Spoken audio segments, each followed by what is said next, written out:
Hello, আশা করি তোমরা সবাই খুব ভালো আছো। আজকে আমি রেডি হয়ে বেরিয়ে গেলাম মায়ের কাছে কালীঘাট মন্দিরে পুজো দেওয়ার উদ্দেশ্যে। মেট্রো হবার পর এখানে আসাটা আরোই সুবিধা হয়ে গেছে। আমি এলাম কবি নজরুল মেট্রো স্টেশন থেকে কালীঘাট মেট্রো স্টেশনে ডিরেক্ট। কালীঘাট মেট্রো স্টেশন থেকে বেরিয়ে এরকম সোজা এলেই তোমরা স্কাই ওয়াক দেখতে পাবে, আর তার পাশেই আছে হকার্স মার্কেট। নববর্ষের দিনই এই স্কাইওয়াকের উদ্বোধন হয়েছে, আর তারপর আমি প্রথম এলাম। এসকেলেটর থেকে উঠে আসার পরেই এরকম সুন্দর একটা ঝাড় আছে, তারপর এখানে কালী টেম্পল বলে এরকম একটা অ্যারো চিহ্ন দেওয়া আছে। এখান থেকে সোজা এলেই মায়ের মন্দির। হিন্দু শাস্ত্রানুযায়ী পুরাণ বর্ণিত 51 সতীপীঠের অন্যতম হলো কালীঘাট। বহুকাল আগে আদিগঙ্গার পাশে কালীক্ষেত্র নামে ঘন জঙ্গলপূর্ণ এই স্থানে আত্মারাম ব্রহ্মচারী নামে এক ব্রাহ্মণ বাস করতেন। আদিগঙ্গার তীরে সান্ধ্য বন্দনা কালে হঠাৎ একদিন তিনি অলৌকিক আলোক দর্শন করেন। আলোর উৎস সন্ধানে এসে পুষ্করিণী থেকে মা কালীর মুখ ও পদাঙ্গুলির সাদৃশ পাথর খুঁজে পান। দেবীর স্বপ্নাদেশে তিনি জানতে পারেন উক্ত পাথরটি পুরাণ বর্ণিত ও সতী অঙ্গগুলির মধ্যে অন্যতম। এরপর তিনি ওই সতীস্থানে ভক্তি করে দেবীর পূজা অর্চনা শুরু করেন। কালে কালে মন্দির প্রতিষ্ঠিত হয়। পুষ্করিণীটি কুণ্ড পুকুর নামে পরিচিতি পায়। দিকে দিকে সতীপীঠের মাহাত্ম্য ছড়িয়ে পড়ে, গড়ে ওঠে মহাতীর্থ কালীঘাট।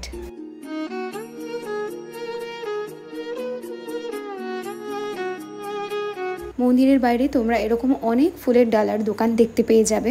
আমরা এখানে ফুলের ডালা নিয়ে তারপর পুরোহিতের সাথে মন্দিরের ভেতরে এলাম। এখানে মন্দির প্রতিদিন ভোর 5টা থেকে দুপুর 2টো, দেন আবার বিকেল 5টা থেকে রাত 10:30 অবধি খোলা থাকে। শনি আর মঙ্গলবার একটু বেশি ভিড় থাকে, বাকি অন্যান্য দিন বিকেলের টাইমে আসলে অনেকটা ফাঁকা পাওয়া যায়। আমি এইবারে বিকেলের টাইমটাতেই এসেছিলাম, আর হালকা বৃষ্টিও হচ্ছিল। সামনে এখানে মায়ের মন্দিরের পাশেই এখানে আছে বাবার মন্দির। মন্দিরের ভেতরেই এই ফুলের মার্কেট আছে, যেখানে আছে অনেক রকমের ফুল। এখানে অনেক রকমের মালা আছে, ওরা তোমার মতো করেও বানিয়ে দিচ্ছে, যেটা তুমি মাকে পুজো দিতে পারবে। এখানে মা পুজোর জন্য ফুল নিচ্ছিল, আর তারপর আমরা মায়ের মন্দিরের ভেতরে গর্ভগৃহে এলাম। চলো তোমাদের মন্দিরের ভেতরটা ঘুরে দেখাই।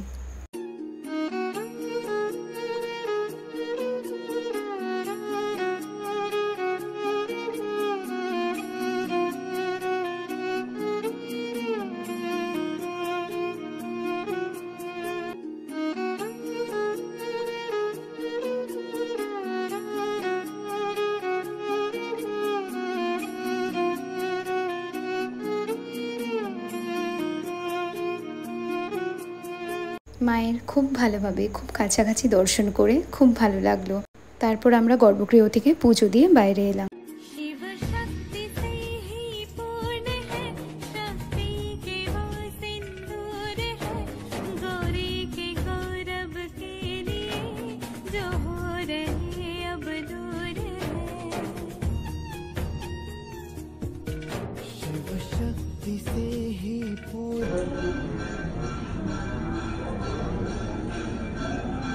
মায়ের মন্দিরের পাশেই এখানে হোম হচ্ছিল। মায়ের মন্দিরে গর্ভগৃহে ওঠার আগে নিচেই দেখতে পাবে মা মনসার মন্দির।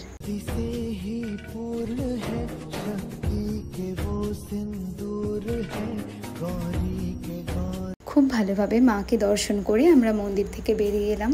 যতবারই আসি না কেন মায়ের মন্দিরে, ততবারই মনে হয় আবার কবে আসবো। মন্দির থেকে বেরিয়ে আসার পরে বৃষ্টি তো কমে গেছিল, কিন্তু মন্দিরের ভেতরে ছিলাম বলে বোঝাই যায়নি যে বাইরে এত বৃষ্টি হয়েছে। সারা রাস্তা পুরো দেখো, পুরো ভিজে গেছে। মন্দির থেকে বেরিয়েই এই স্কাই ওয়াকের নিচে দেখতে পাবে পুরো হকার্স মার্কেট। ওপরেও যেরকম আছে মার্কেট, বাট ওটা বন্ধ ছিল তখন, বাট নিচেও এরকম অনেক মার্কেট দেখতে পাবে তোমরা। আমরাও চলে আসলাম তাই সেই মার্কেটেই কিছু জিনিস দেখতে। চলো দেখা যাক।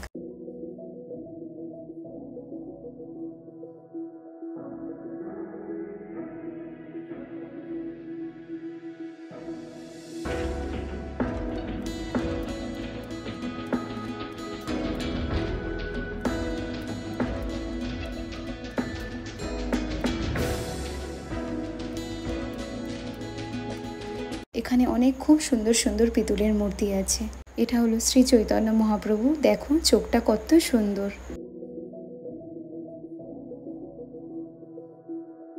আর এই দেখো আমার কোলে কে আছে, আমাদের সকলের প্রিয় গোপাল সোনা। আমার মানের বাড়িতে সামনে বিপত্তারিণী পুজো আছে, তাই ওর পুজোর জন্য লক্ষ্মীনারায়ণের মূর্তি দেখছিল।